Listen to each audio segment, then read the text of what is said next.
नमस्कार दोस्तों, आप सभी को फिर से एक नए वीडियो में स्वागत है। दोस्तों, करवा चौथ पति और पत्नी के बीच के प्रेम को दर्शाने वाला बेहद निष्ठापूर्ण व श्रद्धा भाव से उपवास रखने का त्योहार है। आज पूरे देश में धूमधाम से इस त्योहार को मनाया जा रहा है।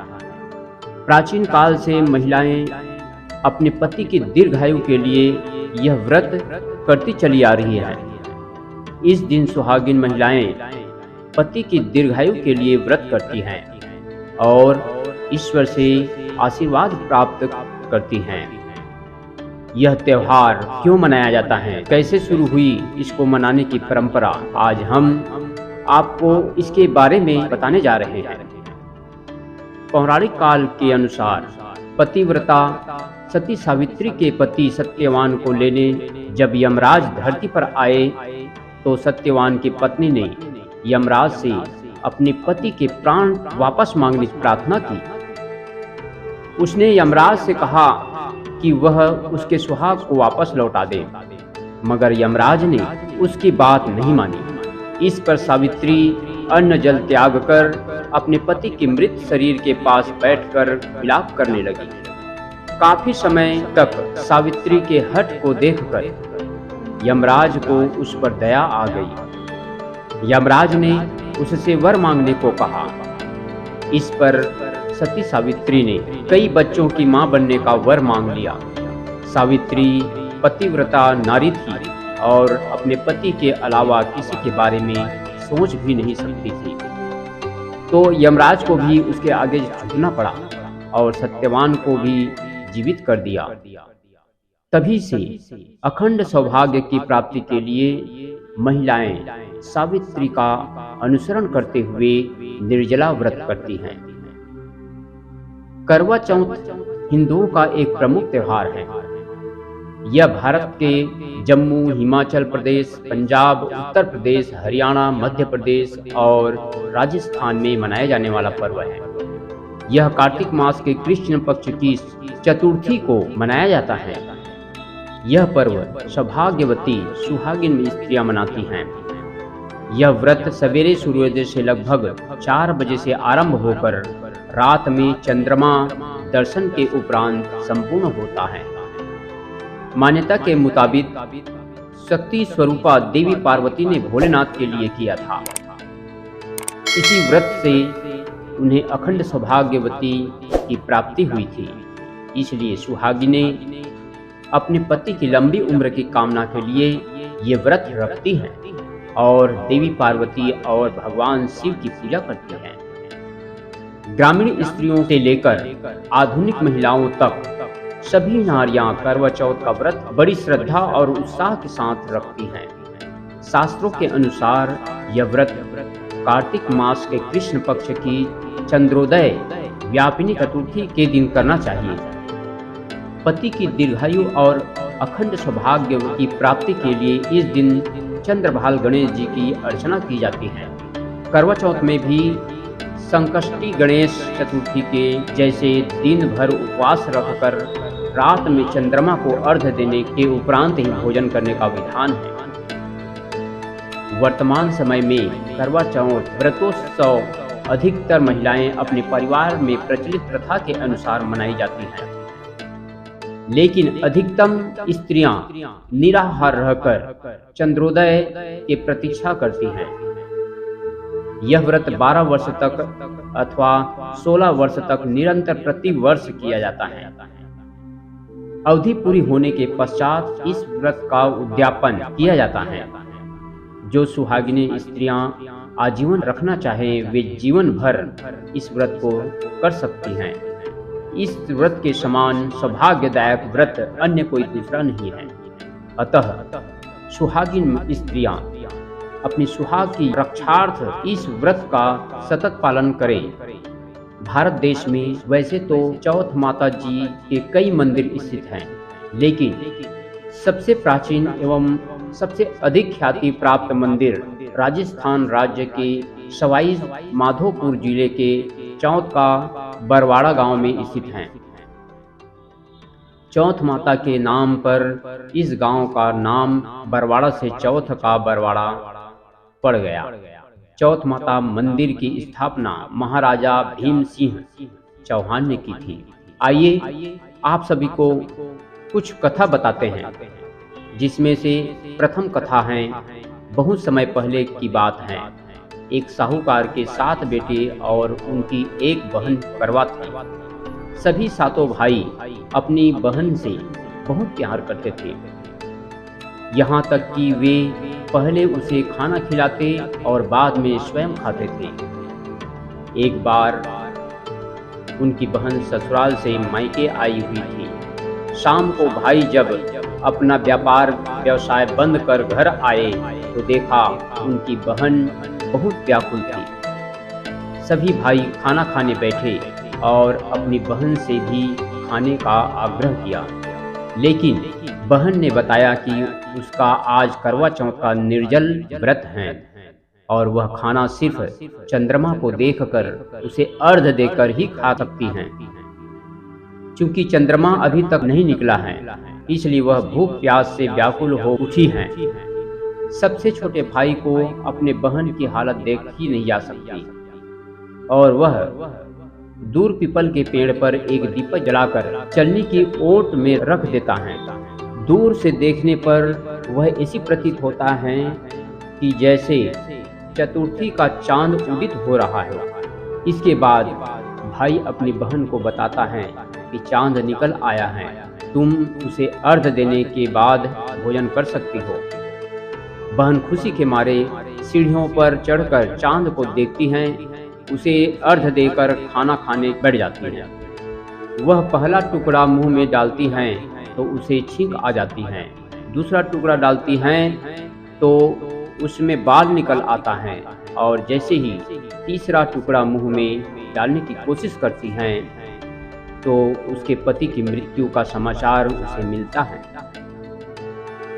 वह बौखला जाती हैं। उसकी भाभी उसे सच्चाई से अवगत कराती है कि उसके साथ ऐसा क्यों हुआ। करवा चौथ का व्रत गलत तरीके से टूटने के कारण देवता उससे नाराज हो गए हैं और उन्होंने ऐसा किया है। सच्चाई जानने के बाद करवा निश्चय करती हैं कि वह अपने पति का अंतिम संस्कार नहीं होने देगी और अपने सतीत्व से उन्हें पुनर्जीवन दिलाकर रहेगी। वह पूरे 1 साल तक अपने पति के शव के पास बैठी रहती हैं, उसकी देखभाल करती हैं। उसके ऊपर उगने वाली सुईनुमा घास को वह एकत्रित करती जाती हैं। 1 साल बाद फिर करवा चौथ का दिन आता है। उसकी सभी भाभियाँ करवा चौथ का व्रत रखती हैं। उस भाभियाँ उससे वरदान लेने आती हैं तो वह प्रत्येक भाभी से यम सुई ले लो, पिय सुई दे दो, मुझे भी अपनी जैसी सुहागिन बना दो, ऐसा आग्रह करती हैं। लेकिन हर बार भाभी उसे अगली भाभी से आग्रह करने का कह चली जाती है।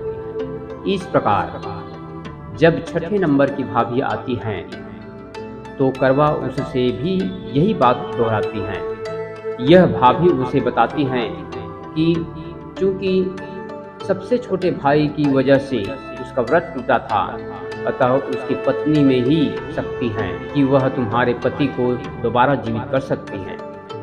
इसलिए जब वह आए तो तुम उसे पकड़ लेना और जब तक वह तुम्हारे पति को जिंदा न कर दे उसे नहीं छोड़ना। ऐसा कह के वह चले जाती है। सबसे अंत में छोटी भाभी आती हैं। करवा उनसे भी सुहागिन बनने का आग्रह करती हैं, लेकिन वह टाल मटोल करने लगी। इसे देख करवा उसे जोर से पकड़ लेती हैं और अपने सुहाग को जिंदा करने के लिए कहती है। भाभी उससे छुड़ाने के लिए नोचती हैं, खसोटती हैं, लेकिन करवा नहीं छोड़ती हैं। अंत में उसकी तपस्या को देख भाभी पसीज जाती है और अपनी छोटी अंगुली को चीरकर उसमें से अमृत उसके पति के मुंह में डाल देती है। करवा का पति तुरंत श्री गणेश कहता हुआ उठ बैठता है। इस प्रकार प्रभु कृपा से उसकी छोटी भाभी के माध्यम से करवा को अपना सुहाग वापस मिल जाता है। हे श्री गणेश, माँ गौरी, जिस प्रकार करवा को चीर सुहागन का वरदान आपसे मिला है, वैसे ही सब सुहागिनों को मिले। इस प्रकार प्रथम कथा आप सभी के समक्ष प्रस्तुत किए हैं। आइए अब दूसरा कथा सुनते हैं। इस कथा का सार यह है कि शाकप्रस्थपुर वेद धर्म ब्राह्मण की विवाहिता पुत्री वीरपति ने करवा चौथ का व्रत किया था। नियमानुसार उसे चंद्रोदय के बाद भोजन करना था, परंतु उससे भूख नहीं सही गई और वह व्याकुल हो उठी। उसके भाइयों से अपनी बहन की व्याकुलता देखी नहीं गई और उन्होंने पीपल की आड़ में आतिशबाजी का सुंदर प्रकाश फैलाकर चंद्रोदय दिखा दिया और वीरवती को भोजन करा दिया। परिणाम यह हुआ, उसकी पति तत्काल अदृश्य हो गया। अधीर वीरवती ने 12 महीने तक प्रत्येक चतुर्थी को व्रत रखा और करवा चौथ के दिन उसकी तपस्या से उसका पति पुनः प्राप्त हो गया। इस प्रकार दूसरा कथा समाप्त हुआ। अब आइए तीसरा कथा आप सभी के समक्ष प्रस्तुत करते हैं। एक समय की बात है कि एक करवा नाम की पतिव्रता स्त्री अपने पति के साथ नदी के किनारे के गांव में रहती थी। एक दिन उसका पति नदी में स्नान करने गया। स्नान करते समय वहां एक मगर ने उसका पैर पकड़ लिया। वह मनुष्य करवा करवा कह के अपने पति को पुकारने लगा। उसकी आवाज सुनकर उसकी पत्नी करवा भागी चली आई और आकर मगर को कच्चे धागे से बांध दिया। मगर को बांधकर यमराज के यहाँ पहुंची और यमराज से कहने लगी, हे भगवान, मगर ने मेरे पति का पैर पकड़ लिया है। उस मगर को पैर पकड़ने के अपराध में आप अपने बल से नरक में ले जाओ। यमराज बोले, अभी मगर की आयु शेष है, अतः मैं उसे नहीं मार सकता।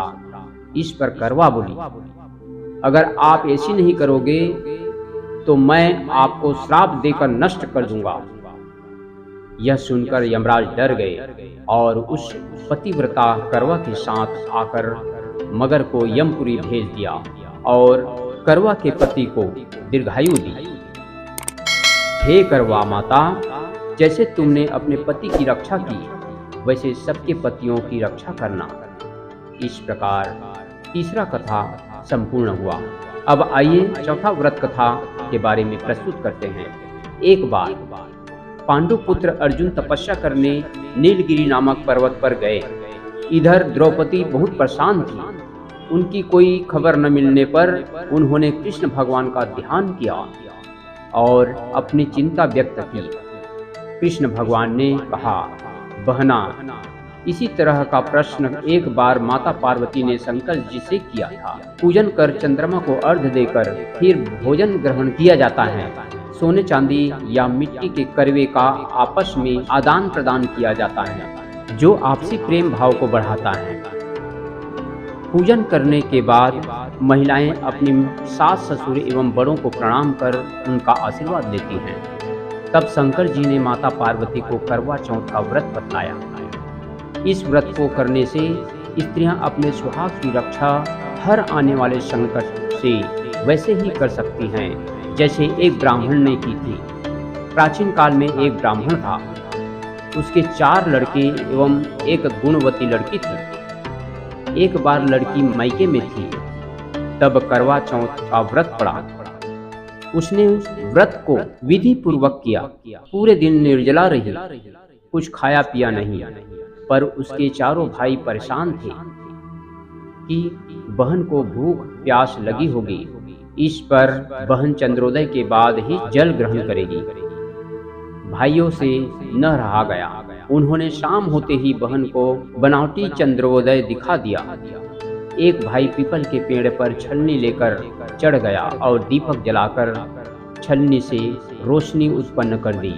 तभी दूसरे भाई ने नीचे से बहन को आवाज दी, देखो बहन, चंद्रमा निकल आया है, पूजन कर भोजन ग्रहण करो। बहन ने भोजन ग्रहण कर लिया। भोजन ग्रहण करते ही उसके पति की मृत्यु हो गई। अब वह दुखी हो विलाप करने लगी। तभी वहां से रानी इंद्राणी निकल रही थी। उनसे उनका दुख देखा न गया। ब्राह्मण कन्या ने उनके पैर पकड़ लिए और अपने दुख का कारण पूछा।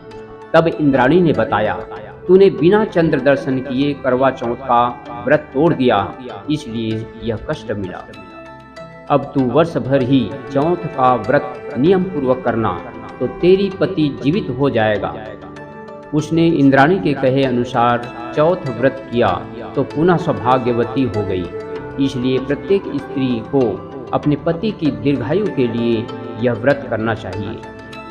द्रौपदी ने यह व्रत किया और अर्जुन सकुशल मनवांछित फल प्राप्त कर वापस लौट आए।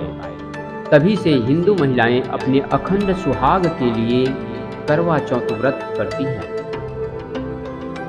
इस प्रकार आप सभी के समक्ष कुछ करवा चौथ व्रत कथा प्रस्तुत किए हैं। आइए इसकी विधि के बारे में जानते हैं। कार्तिक कृष्ण पक्ष के चंद्रोदय व्यापिनी चतुर्थी अर्थात उस चतुर्थी की रात्रि को जिसमें चंद्रमा दिखाई देने वाला है, उस दिन प्रातः स्नान करके अपने सुहाग पति की आयु आरोग्य सौभाग्य का संकल्प लेकर दिन भर निराहार रहें। इस व्रत की विशेषता यह है कि केवल सौभाग्यवती स्त्रियों को ही यह व्रत करने का अधिकार है। स्त्री किसी भी आयु, जाति, वर्ण, संप्रदाय की हो सकती हैं। सबको इस व्रत को करने का अधिकार है। जो सौभाग्यवती सुहागिनें स्त्रियां अपने पति की आयु, स्वास्थ्य व सौभाग्य की कामना करती हैं, वे यह व्रत रखती हैं। पूजन कैसे करें? चौथ पूजा के दौरान एक समूह में बैठे सुहागिनें गीत गाते हुए थालियों और फेरी करती हुई बालू अथवा सफेद मिट्टी के वेदी पर शिव पार्वती, स्वामी कार्तिकेय, गणेश एवं चंद्रमा की स्थापना करें। मूर्ति के अभाव में सुपारी पर नाड़ा बांधकर देवता की भावना करके स्थापित करें। पश्चात यथाशक्ति देवों का पूजन करें। पूजन हेतु कुछ मंत्र बोले। ओम शिवाय नमः, ये पार्वती का मंत्र है। ओम नमः शिवाय से शिव जी का मंत्र बोले। ओम सन्मुखाय नमः, इस मंत्र से स्वामी कार्तिकेय का पूजन करें। ओम गणेशाय नमः से गणेश जी का तथा ओम सोमाय नमः से चंद्रमा का पूजन करें। करवों में लड्डू का नैवेद्य रखकर नैवेद्य अर्पित करें। एक लोटा, एक वस्त्र व एक विशेष करवा दक्षिणा के रूप में अर्पित कर पूजन समापन करें। करवा चौथ व्रत की कथा सुने एवं पढ़ें। सायंकाल चंद्रमा के उदित हो जाने पर चंद्रमा का पूजन कर अर्घ्य प्रदान करें। इसके पश्चात ब्राह्मण सुहागिन स्त्रियों व पति के माता पिता को भोजन कराएं। पति की माता अर्थात अपनी सासू जी को उपरोक्त रूप से अर्पित एक लोटा वस्त्र व विशेष करवा भेंट कर आशीर्वाद ले। यदि वे जीवित न हो तो उनके तुल्य किसी अन्य स्त्री को भेंट करें। इसके पश्चात स्वयं व परिवार के अन्य सदस्य भोजन करें। इस प्रकार आप सभी के बीच करवा चौथ व्रत कथा और क्यों मनाई जाती हैं और कुछ पूजा विधि आप सभी के समक्ष प्रस्तुत किए हैं। आप सभी से निवेदन है कि यह वीडियो अपने संबंधियों को जरूर शेयर करें और लाइक एवं सब्सक्राइब जरूर करें। इसी के साथ मैं अपनी वाणी को विराम देते हुए आप सभी को जय हिंद, जय भारत, वंदे मातरम।